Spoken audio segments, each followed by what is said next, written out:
திருமாவளவன் அவர்கள் எனக்கு அதிகமாக பிடிக்கக்கூடிய தலைவர். ஏண்டா ஒரு சமூகத்தில் எங்கெல்லாம் பிரச்சனை நடக்கிறதோ அது ஜாதி பார்க்க மாட்டாப்புல.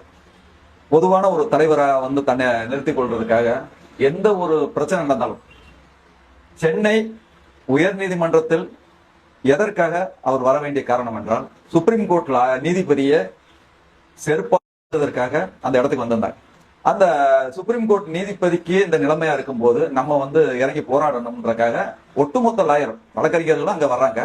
ஆனா அப்பையெல்லாம் போராடாத இந்த வழக்கறிஞர்கள் இன்னைக்கு வழக்கறிஞர் தமிழ்நாட்டில் இருக்கிற ஒட்டுமொத்த வழக்கறிஞர்கள் ஜாதி மதம் கடந்து சுப்ரீம் கோர்ட் நீதிபதியை செருப்பால் அடிச்சிருக்கிறாங்க. இதை கண்டிச்சு ஆர்ப்பாட்டம் பண்ணியிருக்கணும். ஆனா சுப்ரீம் கோர்ட் நீதிபதிக்கு ஆர்ப்பாட்டம் செய்யாத நபர்கள் ராஜீவ் காந்தி வழக்கறிஞருக்கு மட்டும் ஆர்ப்பாட்டம் பண்ண வேண்டிய நோக்கம் என்ன? அப்போ அது ஜாதியை மட்டுமே குறிக்கோளாக எடுத்து பண்ணுகிறார்கள். அது போக பிஜேபி கட்சியுடைய பின்பலமும் இருக்கிறது. ஏன்னா அவர் ராஜீவ் காந்தி அதிமுகவோட பொறுப்புல இருக்கிறாரு. ஆனா அவர் இயக்குறது பாரதிய ஜனதா கட்சி தான். அதுல எந்த மாற்றமும் இல்லை.